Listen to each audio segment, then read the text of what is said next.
Now, back to one of our top stories where Electricity Minister Kgosientsho Ramokgopa says there should be consequences for those who drop the ball when it comes to maintaining a steady electricity supply. Ramokgopa apologized about the latest wave of power cuts.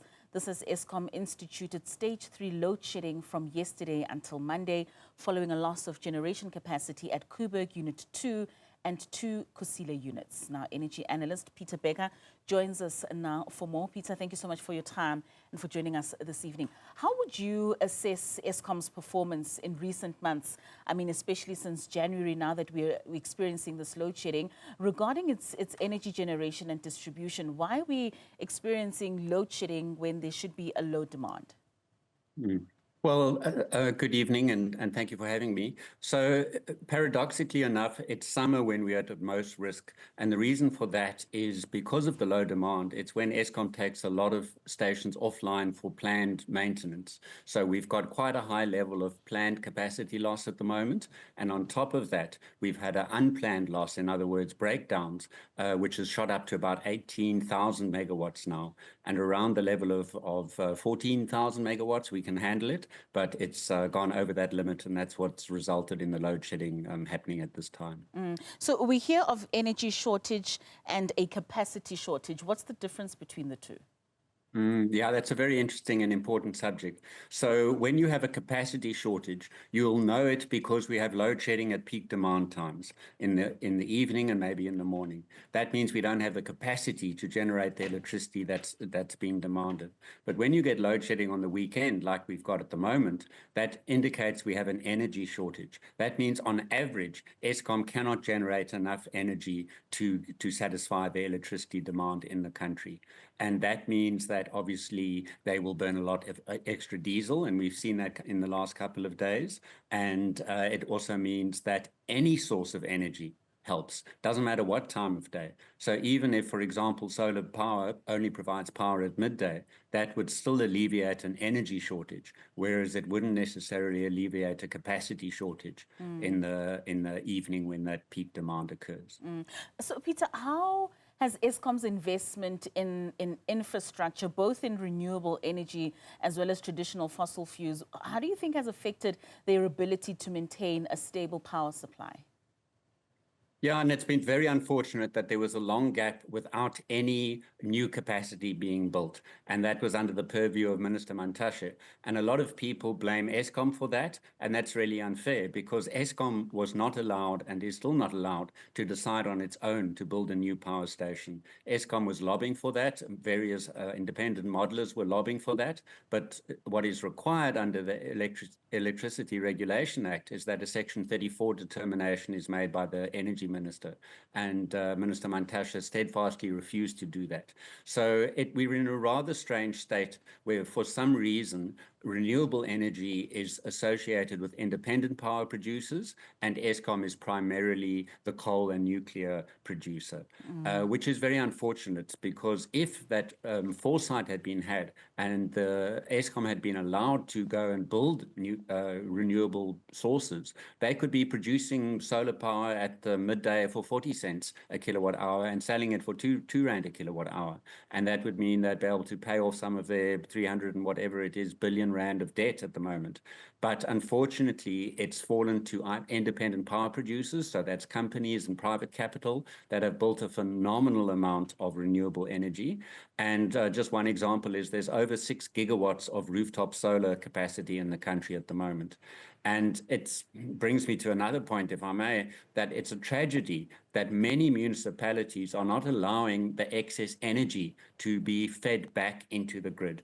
A few municipalities are, Cape Town is an example, but unfortunately there is so much wasted energy because at midday, during an energy shortage, we could use that solar power to top up the pump storage, for example, and also to give a little bit of a break to the diesel generators so that the tanks can be replenished and they can be ready for peak time. And what's the reason for the municipalities not redirecting that energy, and how much of an impact would it make? It's difficult to quantify, and maybe there's some people who have done studies on that, but the reason I think is just a question of competence. It's complicated. You have to get new meters installed. You have to put a regulatory system in place, and many municipalities are struggling to fill in the potholes. So I think it's just a question of will and competence, but it's very sad to see this basket of electricity that is being thrown away every day, and then we suffer from load shedding to a degree at least unnecessarily. Right. I mean, we heard from Minister Ramokgopa earlier. I mean, he indicated that the problems that we are experiencing currently with load shedding are due to human performance and not necessarily technical problems. Does this imply that they have somewhat overcome the infrastructure challenges? Well, yeah, that would be a positive conclusion from it all. But what is of particular concern is these non-technical trips. So there's been very vague language around what exactly has gone wrong. When there was that cascading trip a while ago, when we suddenly were in stage 6 load shedding, very little details of that has emerged. And recently, for example, Koeberg on last Sunday tripped at 9:30 in the morning. And this press statement from Eskom said that it inadvertently tripped during the execution of work, which is a bit of an exercise in saying nothing at all, because there's always work being executed at the plant. And obviously it wasn't an intentional trip. So all that said, it was a trip. And during the briefing that Minister Ramokgopa gave today, Chris Yelland asked, can we have some more details of what exactly went wrong? Because not only did it go down on Sunday, but then when they brought it up on Wednesday, they found apparently 2 other issues, and they had to shut it down again. So we're none the wiser what these issues are. And certainly there should be transparency around that. If there are people to blame, then I think there should be consequences for that. And particularly when you have a nuclear power plant, you can't really afford too many human errors. And I mean, Koeberg has been recently refurbished, even though we are seeing all these inconsistencies with that plant.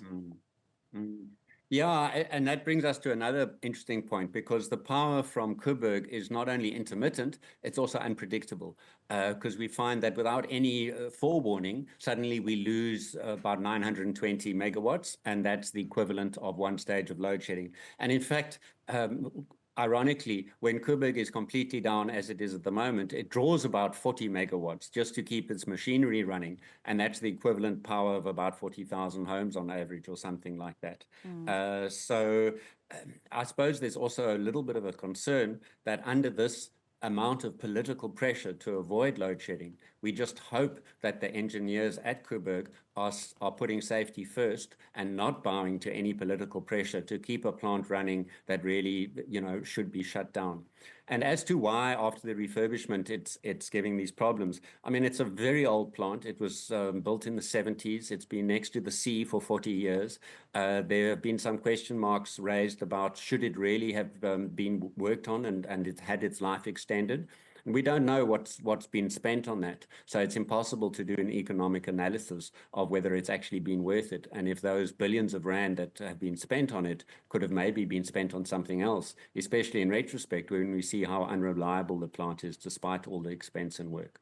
But even with that said, Peter, I mean, the National Nuclear Regulator granted Eskom a license extension to continue operating Unit 1 of Koeberg beyond 40 years. Correct. So its lifetime came to an end in July last year, and Eskom, through quite a controversial process, applied to the nuclear regulator for an extension. And that's been granted for Unit 1, but with a long list of conditions. For example, there's a monitoring system on the containment dome to check if there are cracks in there, and we actually know there are cracks in there, if those cracks are moving or not. And that's meant to feed into a recording system to electronically monitor whether the containment structure is sound. That system hasn't been working for several years now, and when the International Atomic Energy Agency came to visit South Africa, they remarked on that, and they said that really needs to be fixed. But the nuclear regulator has said to Eskom that they can keep operating that and then fix that at some time in the future. So that's going to be additional off time and offline time and expense on that particular plant. So yeah, it would be really good to know what the actual expense has been and will be on that plant. And Eskom have been quite deceptive about that before, even lying to Parliament about it staying the same as their 2010 estimate of 20 billion rand. So what does all of this mean for the ordinary citizen like you and I, Peter, with regards to load shedding? We are heading into the winter months. We have had a lot of reprieve over the last couple of months. I mean, almost over 300 days, and surely something that many South Africans have been appreciative of. But how can we plan our lives going forward? So I think there are many new generating plants in progress. I think a lot of municipalities are looking forwards, looking in a good way to the future in terms of planning to have battery storage. And that's a great way of alleviating load shedding, because during non-peak hours, you can store that energy and you can use it to drop off the peak. Already, the city of Cape Town is often a stage lower of load shedding than the rest of the country. So what we can hope to look forward to is that the bureaucratic limitations that have been put on bringing new renewable energy sources in place continue to be fast-tracked, and that we are going to get those to come online. We can also hope that the maintenance of the plants is completed during their summer plans. And I think we need to also be realistic, and we know that there was a phenomenal amount of corruption and intentional sabotage at Eskom plants during the past couple of years or even decades. So it would be naive to think that that's 100% gone. So it was very good to hear Minister Ramokgopa say that there's going to be consequences. And the only disappointing thing is that he seemed to say those discussions will be behind closed doors. Whereas as the public, I think we can hope that we will be told who is accountable for this, so that we can see that there are consequences if there has been negligence on the part of anybody.